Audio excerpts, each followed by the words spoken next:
নমস্কাৰ, কি খবৰ? সকলো ভালে আছেনে? মৰম ভাল পোৱা মাজেৰে সদায় থাকিব লাগে, নাজানো বাৰু। বাকী কিনো আজি এনেই সৰুকৈ ব্লগ এটা আৰম্ভ কৰিছোঁ। ব্লগ নকৰোঁ এনেই মই আজি আৰম্ভ কৰিছোঁ, গতিকে ওলাই আহিছোঁ অলপ। পৰিৱেশটো অলপ দেখাই দিওঁ আপোনালোকক। সেইটো হ'ল পৰিৱেশটো আমাৰ গাঁৱৰ পৰিৱেশ। সেইকাৰণে গাঁৱলীয়া পৰিৱেশৰ মাজত সদায় আমি নিৰ্বাহ কৰোঁ। সুন্দৰ এটা জান আছে, দেখিছে। একচুৱেলি গাঁৱলীয়া পৰিৱেশৰ মাজত থাকি ভাল লাগে, হয় নাই? এটা চহৰৰ যিটো যান্ত্ৰিকতা বা গাড়ী মটৰ যি চাউণ্ডৰ পৰা ধৰি সকলোখিনি থাকে ন, তাৰ মাজতে গাঁৱলীয়া যিটো পৰিৱেশ, গাঁৱলীয়া ভিতৰত সঁচাকৈ বেষ্ট বুলি ভাবোঁ। তাকে যাব ওলাইছোঁ বেলেগ এটা জেগাত, কিখন নাজানো এতিয়া। আমাৰ জানটো এইটো নদী, মানে জানটো আছে, আগফালে আছে, বুজিছেনে? বৰ সুন্দৰ, মানে একদম মনোমোহা পৰিৱেশৰ মাজত আমি আছোঁ। তাৰ লগত আমাৰ ভাইটি আহিছে। ব'লা, কেনেকুৱা পলাই শুব লাগে। দেখিনে বাৰু, ড্ৰাইভাৰ হয়, কি ড্ৰাইভাৰ নাজানে ছেটিংছৰ বিষয়ে, ক'তো অফ ৰোড কি অন হয় একো নাজানে। গতিকে সকলোখিনি বস্তু জানিব লাগিব না।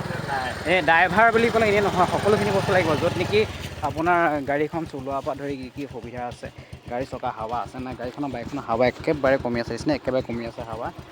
একচুৱেলি দিবলৈ হাৱা নিদিলে নহ'ব। বাকী সকলো ভালে আছেনে? আৰু সকলোৱে ইউটিউব চেনেলটো চাব। আপুনি ইউটিউব চেনেলটো ছাবস্ক্ৰাইব কৰিব, ভাল লাগিব। কাৰণ আপোনাৰ যদি মৰম নিদিয়ে ইউটিউব চেনেলটো, কেনেকৈ হ'ব নাপাব। গতিকে আপোনালোকৰ বাবে আগবাঢ়িছোঁ প্ৰত্যেকটো বস্তু। আৰু সৰু আমাৰ যিবিলাক ক্লিপ বনাওঁ বা যিবিলাক নেকি অভিনয়ৰ দ্বাৰা আপোনালোকক যিবিলাক সঁচা কাহিনী কেনে দেখুৱাবলৈ চেষ্টা কৰোঁ, সেইবিলাক চাবলৈ চেষ্টা কৰিব। অলপ চাব, ভাল লাগিব। সকলোৱে চালে মেলিলে দেখিছেনে বাইদেউ, ৰাস মাজতে এটা ফিচাৰী খাদ্য আছে। যদি ফিচাৰীত এটা ডাঙৰ বৰালি, শ'ল, বৰালি, মাগুৰ, বহুত কেইটা ডাঙৰ মাছ আছে। যি মাছৰ নেকি উজান মানে উঠিলে একদম দিল দিবানা হৈ যায়। ভইচটো ক্লিয়াৰ আছেনে নাজানো মই একচুৱেলি। যিটো বাইকত গৈ আছোঁ, আহি আছোঁ, ভাইটিয়ে মই আহি আছোঁ। কি হয় নাজানো, একদম মানে ৰাস্তাৰ মাজত একদম সুন্দৰ পৰিৱেশ। পথাৰ একদম ধান খেতি ইয়াত নিচিনা ওলাইছে, লাহে লাহে ওলাইছে খেতি। গতিকে কি হ'ব নাজানো বাৰু দেই।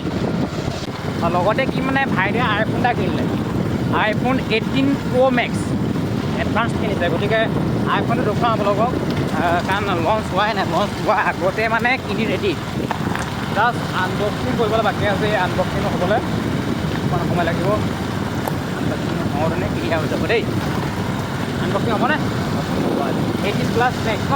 ঠিক আছে, দেখুৱাম। হ'ব, থেংক ইউ।